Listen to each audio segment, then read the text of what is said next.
Et nous sommes en compagnie de Mathieu Driol, responsable du trading action chez Day by Day. Bonjour Mathieu, vous êtes en duplex avec nous. Je ne vous entends pas très bien. Alors je vais rapprocher le micro. Bonjour Mathieu, je disais que vous étiez donc le responsable trading action chez Day by Day. Vous êtes en duplex avec nous. Est-ce que vous m'entendez ? Oui, un peu mieux, oui. Voilà. Alors, on va parler ce matin du CAC 40. On a vu donc ces derniers temps donc, des séances chaotiques sur l'indice parisien. Une reprise hier de l'indice parisien. Quelle est aujourd'hui votre stratégie sur cet indice ? En fait, je souhaitais revenir sur la séance du 16 décembre qui ressemble pour moi très furieusement à celle du 16 octobre au final. C'est-à-dire une bougie avec une mèche basse extrêmement importante, des volumes, si ce n'est majeurs, en tout cas plus de 6 milliards d'euros, quasiment 7 je crois de mémoire, sur cette mèche, et à ces causes, on a des conséquences qui sont assez similaires, c'est-à-dire que dès le lendemain on a refait une bougie blanche et puis on poursuit cette reprise, donc même cause, même conséquence pour moi, avec notamment en plus aujourd'hui l'ouverture d'un beau gap haussier avec un CAC qui est déjà à plus 1,80, donc j'ai un sentiment maintenant que on aurait marqué un nouveau plus bas et qu'on ferait une reprise. Alors est-ce qu'elle va se poursuivre? A priori oui, tant qu'on est au-dessus de ce gap, tant qu'on le maintient ouvert, il n'y a pas de raison de ne pas poursuivre vers les résistances. La toute première, alors elle est assez intraday, c'est pas un niveau qui est majeur, c'est 4249 sur le CAC, donc on a encore un peu plus de 50 points de hausse, un peu plus d'1%. La suivante qui est un peu plus forte, c'est 4310.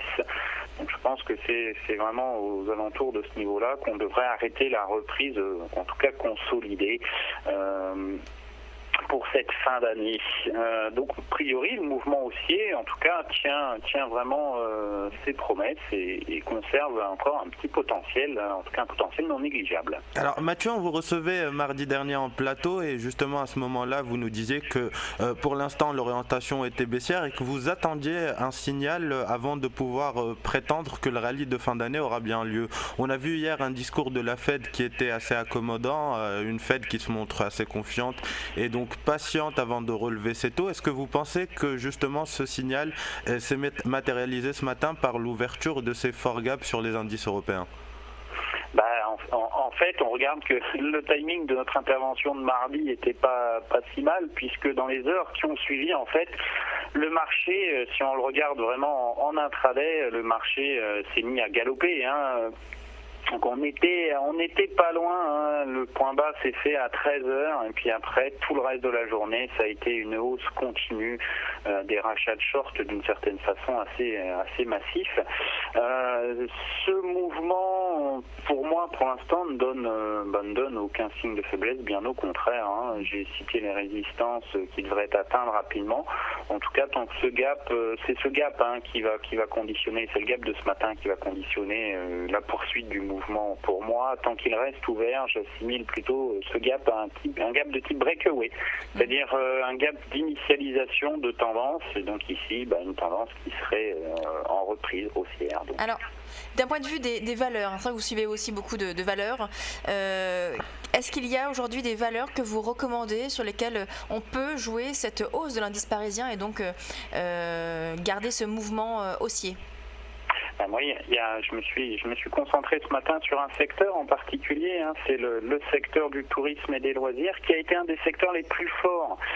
C'est-à-dire que depuis le point bas du 16 octobre, le secteur était passé de 175 à 222, quasiment en ligne droite. Et là où les indices sont très fortement corrigés, lui, il n'a perdu que 5-6% maximum, revenant sur un niveau aux alentours des 207, qui est un niveau technique important. C'était une précédente résistance majeure en juin 2014 notamment. Donc j'ai un secteur fort qui génère une polarité sur un niveau, donc 207 ancienne résistance qui devient support. Donc j'ai un secteur qui surperforme et donc mécaniquement je me suis intéressé aux valeurs, le composant. Alors, Mathieu, la configuration est effectivement assez intéressante parce qu'on revient sur des niveaux de support donc, qui sont tout à fait acceptables pour ouvrir des positions. Est-ce qu'en termes de timing, vous recommandez l'achat de ce secteur sur les cours actuels ou plutôt rester à l'écart pour l'instant et attendre un retour plus proche du support? C'est un problème qui est pour moi plus indiciel qu'autre chose, c'est-à-dire est-ce qu'on paye le CAC à plus 2 ou pas en fait. Ça revient à se poser ce type de questions. Est-ce qu'on a une confiance dans le rebond des indices ou pas au prix actuel? Pour moi, tant que le gap est ouvert, oui, on doit se porter à l'achat. Alors on n'a pas forcément des cibles extrêmement ambitieuses non plus, hein. On peut refaire une jambe de hausse, reconsolider, repartir ensuite, mais le couple de signal entre il y a 2 jours et maintenant ce gap, pour moi, c'est quand même assez fort, hein. En tout cas, tant que le gap reste ouvert, je ne peux plus vendre. Et donc, mécaniquement, je dois me porter à l'achat. Alors, le timing n'est pas fantastique.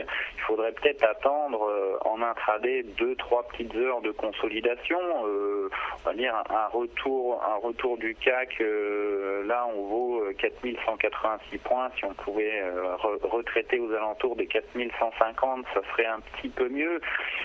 Donc essayer de gratter un petit pourcent, mais je pense pas qu'on puisse avoir plus. Donc en termes de timing, on est quand même plus ou moins pas loin de points d'intervention qui sont à peu près corrects. Et alors en termes de valeurs, justement, vous nous avez dit que vous étiez intéressé aux valeurs qui composent cet indice du tourisme. Quelles valeurs avez-vous repérées? Alors, l'une des plus fortes pour moi, donc en compagnie aérienne, c'est Ryanair, donc compagnie aérienne qui bénéficie à plein de la chute des cours du pétrole, hein, mécaniquement, puisque c'est leur principale source de charge.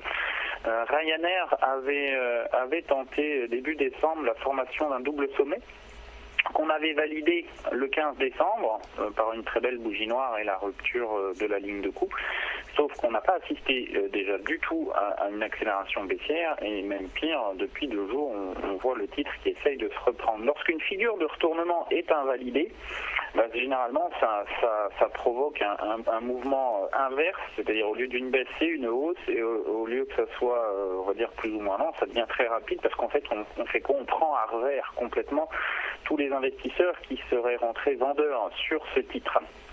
Donc d'un double sommet, pour moi la consolidation actuelle se transforme en une sorte de drapeau et j'aurai un signal haussier assez propre au-delà des 9,58. Donc idéalement effectivement on attend avant de traiter, on attend un signe de force, une belle bougie blanche, une sortie de la figure pour traiter et viser 10,17 puis 10,75 les sommets des résistances par extension puisque les cours de Ryanair sont au plus haut. Alors Mathieu, si on veut prendre un peu plus de risques, on peut carrément, je pense, rentrer sur les cours actuels en fixant un stop vers les 9,20 € éventuellement. Est-ce que vous pensez justement qu'on peut rentrer sur les cours actuels et anticiper cette sortie de la figure du drapeau dont vous parliez il y a quelques instants? Ça c'est toujours possible. Après ça dépend vraiment de l'aversion au risque des investisseurs, hein. S'ils veulent plus de proba, il faut attendre le franchissement de la sortie de la figure, franchissement de la résistance.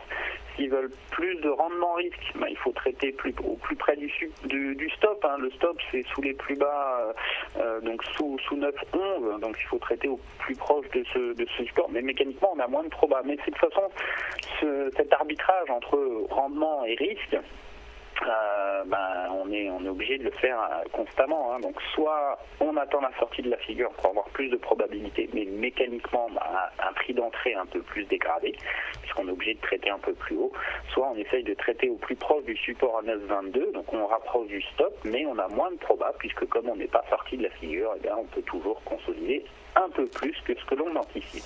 Merci beaucoup Mathieu Driol, donc responsable trading action chez Day by Day pour ce point et notamment sur ses conseils sur les valeurs du tourisme. On va marquer une pause et on se retrouve dans quelques minutes pour la suite des Directs Investisseurs.